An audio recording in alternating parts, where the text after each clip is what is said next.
ರಾಯರನ್ನು ನೆನೆದಾಗ ಸೋಲೇ ಇಲ್ಲ, ರಾಘವೇಂದ್ರ ಎಂದಾಗ ಭಯವೂ ಇಲ್ಲ.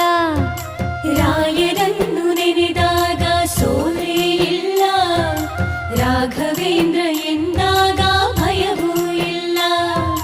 ತಾಯಿಯ ಮಮತೆ ತೋರು ಗುರುವು ಇವರು, ತಾಯಿಯ ಮಮತೆ ತೋರು ಗುರುವು ಇವರು, ಬದುಕಲ್ಲಿ ನೆರಳಾಗೋ ತಂದೆ ಇವರು, ಬದುಕಲ್ಲಿ ನೆರಳಾಗೋ ತಂದೆ ಇವರು. ರಾಯರನ್ನು ನೆನೆದಾಗ ಸೋಲೇ ಇಲ್ಲ,